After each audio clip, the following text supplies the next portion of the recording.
Destiny is a momentum-based shooter with a vast array of movement options. That sort of momentum is a core fundamental of the game that is unrivaled in the looter-shooter genre. But today, I dare to pose the question, to stand out from the crowd of the beta double jump users and live amongst the Chad Salvation script users. Okay, real talk here. This gun is absolutely atrocious. There is no reason anyone should even load this thing into their inventory. I gave it a specific purpose. Literally the only purpose you could come up with for this hot dog water of a gun, and it still shit the bed. Who designed this wiener water? There are so many alternative options like headstone that it fails at its singular purpose of creating crystals. Not only that, it takes up a heavy slot which you could literally put anything else in there and it would have been more helpful. I'm getting off topic.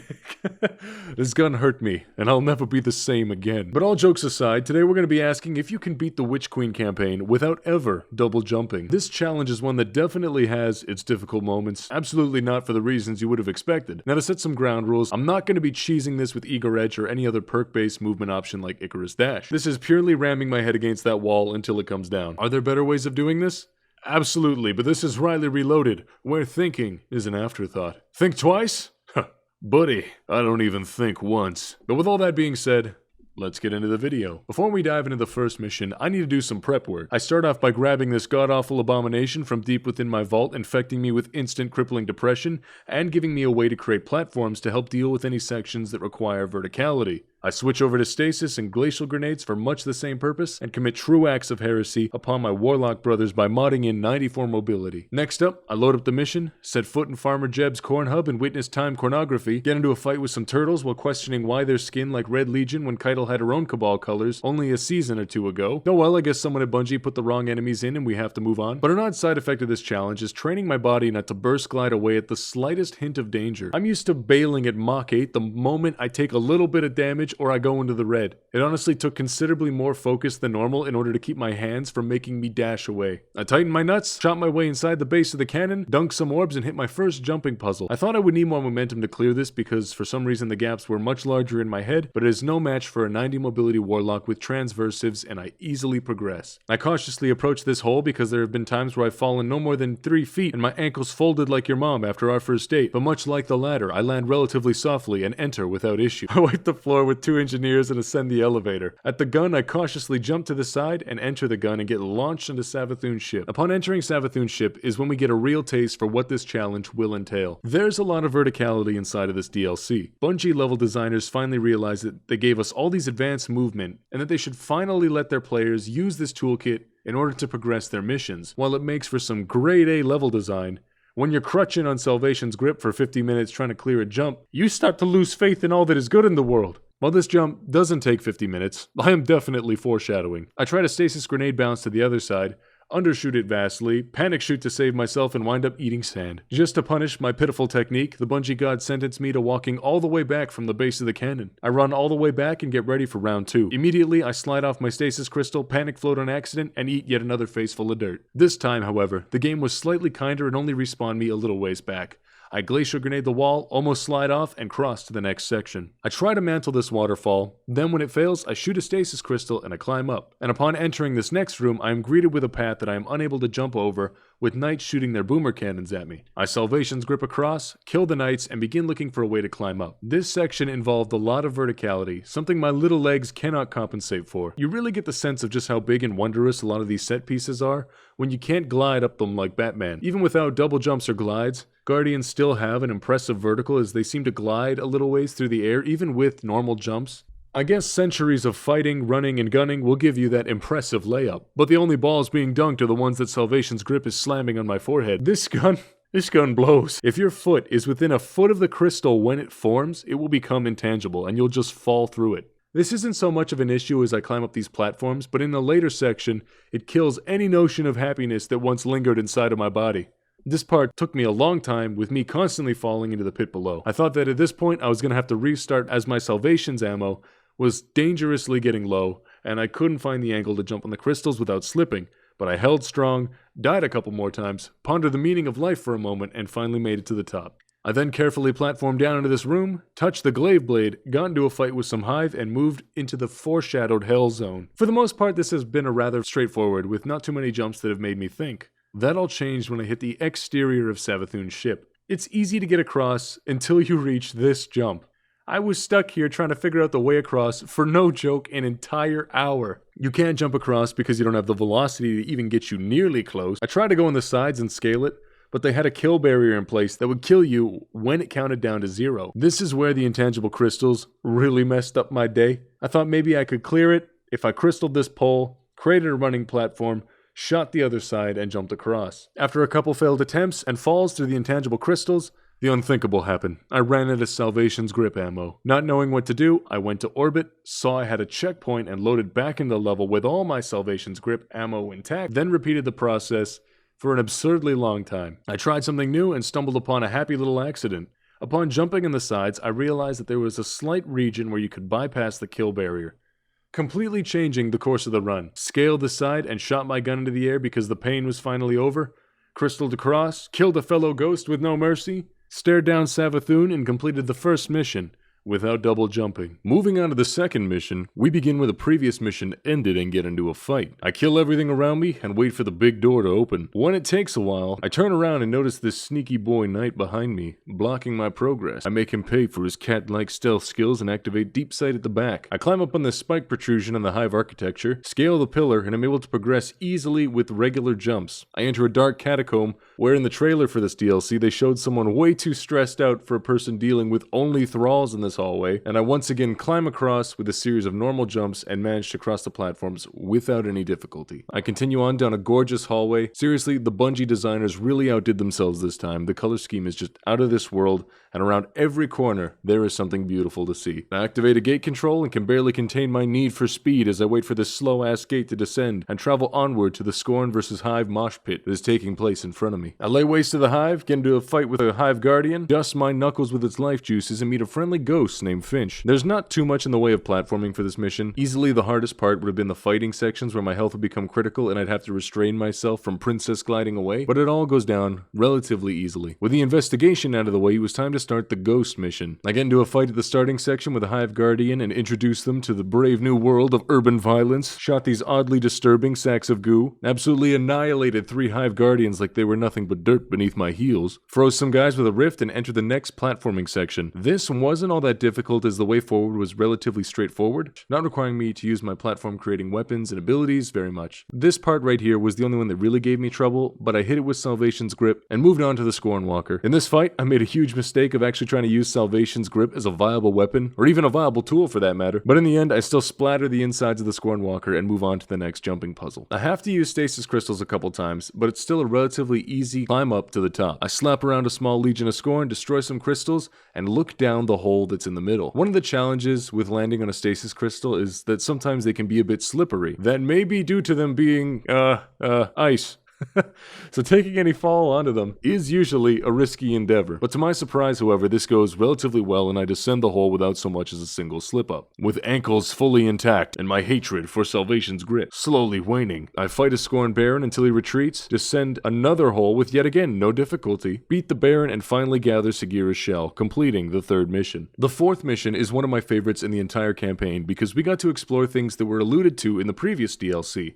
I love when set pieces are used in a proper way. Seeing this pyramid way off in the distance and learning the mysterious powers from it as time went on was great, but I never thought that they would actually take us underneath it to learn from our old friend inside once again. I decimate the Cabal standing in my way. This time, it fully makes sense as to why they're wearing Red Legion gear, as Keitel says they're not from her sect. And then I am invited inside the pyramid, presumably because they wait for us to deal with the invading Cabal inside. I come across this jump that I'm unable to cross, Salvation's Grip the floor, and climb up. I clear the pyramid much quicker than I remember going through this pyramid my first time. We got absolutely bodied on Legendary because most of us did not want to lose our style points for the light level advantage that the blue would give us. Fashion is indeed the endgame. There's not really that many memorable moments until I reach this section where platforming once again comes into play. I once again call upon the powers of Salvation's Grip to get across and find myself enjoying the gun more than I'd care to admit. Using it in combat when paired with the stasis fragment that allows for quicker regeneration of abilities can be a pretty fun thing to use. That being said though, this thing is still being returned to the vault once this challenge is over. It's my Zoidberg, the antithesis to everything that I hold dear, like pure destructive power and metagaming, or not looking like a fucking nerd. Fight some more Cabal, watch the darkness be a homie by pushing enemies to their death. I mow down the Cabal on this bridge with stylish punch-through on my fusion rifle and empirical evidence, which everyone continuously tells me is no good. But I believe in this little buddy. Do you hear me? I believe. I then engage in a straightforward boss battle, easily slapping his cheeks with nothing but stasis crystals, empirical evidence,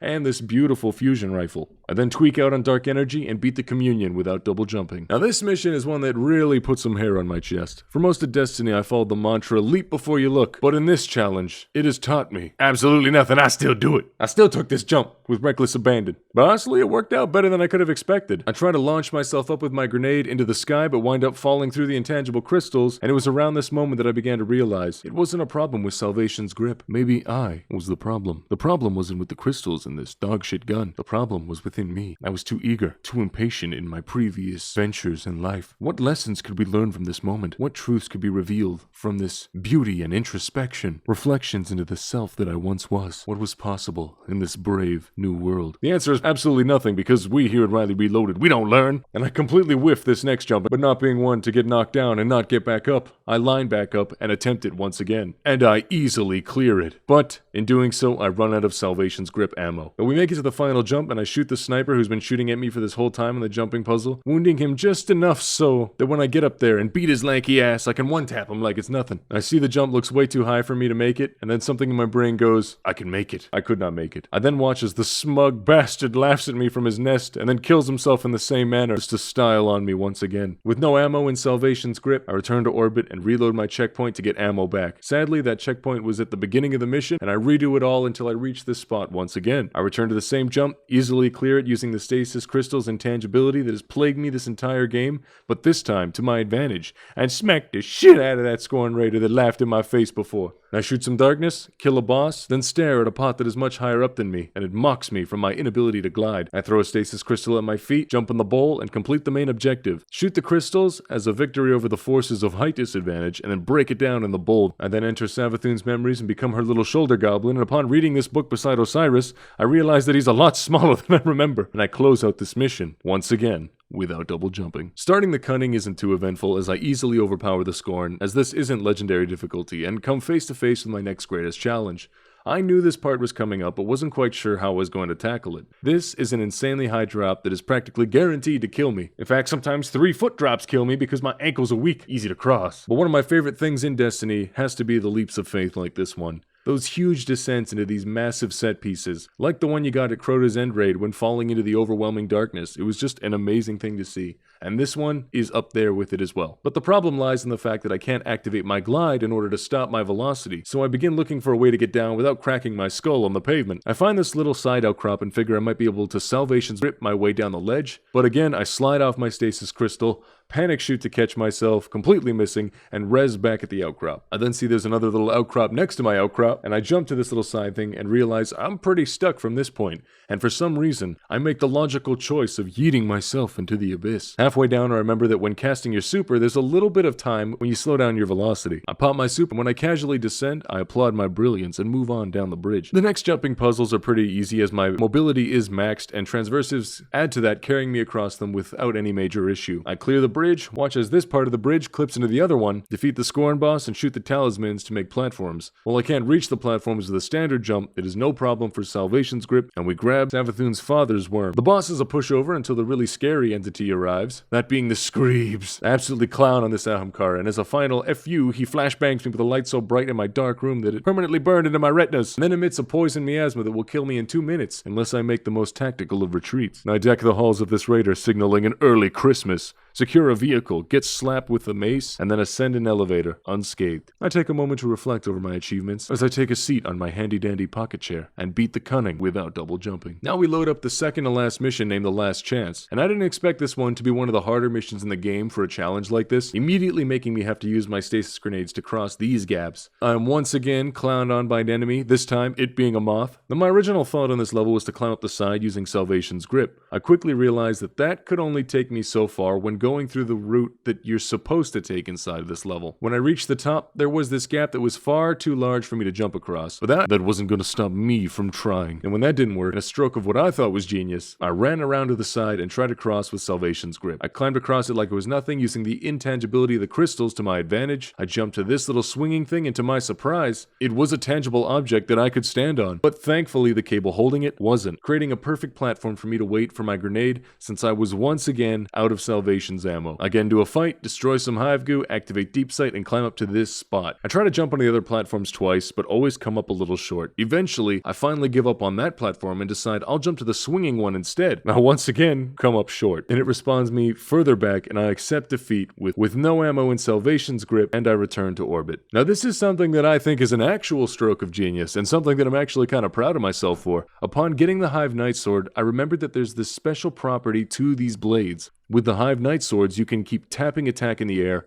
and it will glide you across without losing too much height every time you swing it. And they won't despawn as long as you have the blade and haven't destroyed the hive goo that you're supposed to with them. My first couple jumps don't go too well, and I lose the height advantage, never being able to make it anywhere. And then I get the bright idea to find a high spot to climb on. I use Salvations and my grenades to mantle to this spot, then climb up on this pillar, and begin wildly flailing my arms across the sky, clearing the first section. I then kill the knight in the second one, grab the sword, and repeat the process to reach the other side of this gap. After that, I kill a ghost and continue until I reach the apothecary. This part had some climbing sections that I fell down a couple times, but luckily with my remaining ammo, I was able to make it work and reach the last platform before the top. Then, I pull off this amazing move with my super to get that last boost to push me over the ledge with upward momentum, clearing the final jumping section of the mission, and letting me reach the final boss fight. I then kill the last boss, crush their ghost, and it's finally on to the final showdown with Savathun. Now this part always fills me with a sense of awe at just how grave the situation is. I love seeing the Traveler in a place like this, with the stakes as high as they are. It really shows how significant our character is, all while being this tiny, insignificant being in a universe filled with things that are literally God-sized. But with no time to talk, I jump on my Vox Sparrow to spite Decius Jin, defeat a horde of enemies at once with this amazing retreat. Honestly thought I was gonna die here. Watched Ikora fly like Superman and wondered why I don't have this power. How long have Guardians been able to just fly? This is something we can't just do. Bungie, why can't I fly? Explain. I then fry my body by dancing in her Chaos Reach. She must be running 1000 intellect because mine lasts 2 seconds and Bungie nerfed all the goodness out of it. Still a good super that I'm hoping will get some love in Arc 3.0. I crushed some wizards, switching to a long-range gun for the Shriekers, and then matched some symbols. I thought it would be harder to get down this ledge with the Void Ball, but it turns out if you punch before you hit the ground, you take no fall damage. Armed with this new knowledge, I clear the top, kill the boss of this encounter, and move on to the final showdown with Savathun. My fusion rifle makes short work of her, a far cry from the legendary campaign where we were here for probably a couple hours. She runs away and I take out her lackeys, then finish the job. She resurrects, runs away, and tries to get my ghost to Uno reverse this whole situation on me. But little did she know, my ghost didn't come with fucking Uno. But me and my little buddy are a well-oiled machine at this point, and we have been clapping Hive God cheeks for about 8 years, so what's adding one more to the roster? So here we are, the final battle. I fusion Savathun again, then kill her projections. Using this power to enter an alternate dimension area where she is ensnaring the Traveler in her web of evil. I enter the mirrors and take down the sorcerers with ease. Upon teleporting to the main area, I am once again flashbanged. When we show Savathun a memory of how she was tricked by the darkness, when she and her people were about to be lightbearers, revealing to her the truth about how she was deceived. It's an emotional gut punch to her, and the voice actors did an astounding job portraying her, and the state of panic this puts her in. We return to fight her, deal enough damage so the mirror opens up once again, and we continue to dispel the dark magics at hand. I Salvations to the top of these platforms, kill the sorcerer, shock Savathun with the truth once again, and enter the final fight. Since I won't be doing much platform from this point on, I am finally free of Salvation's grip. You thought this was going to be a video where it grew on me, but no, I still absolutely loathe this thing. But I will admit, I hate it a little bit less now. Maybe because I understand it a little bit more. But that didn't stop me from throwing that bitch straight into the vault once again. I double jump on accident and kill myself to mark my shame. Now I switch over to Void 3.0, shedding my stasis powers, and equip Parasite since I think it will be a poetic justice to kill her with the very thing she tried to get rid of, and land the final hit with a little hint of darkness. Now I love the final cutscene in this DLC, especially since I'm holding my little empirical evidence like, stay down, at this creature that is a literal god at this point. But as I stand there with my cloak, blowing in the wind majestically, staring at the questions that still need answering, and mentally preparing for the coming battle, excited for what comes next, I beat the Witch Queen without double jumping. Now, I know this video took a long time to create, but thanks for sticking with me for it. Whenever I look at that subscriber count, even though it's tiny, it's honestly mind-blowing to me that people are willing to come and chill with me on this sort of stuff. And I'm very, very thankful for the people that I've met along the way, and I can't wait to get back to creating my more regular style of content. This is something I love doing, and getting to joke around, discuss games, and share some of the finer moments with the people I care about on this channel are all worthwhile to me in the end. All cheesy, cliche YouTube thanks aside, thanks for watching. If you're new around here, this is a very rare situation, since I kind of feel greasy whenever I ask for it, but if you like my videos, subscribe, and I'll do my best to make it worth your while. I've been Rylee, thank you for watching, and I'll catch you in the next one.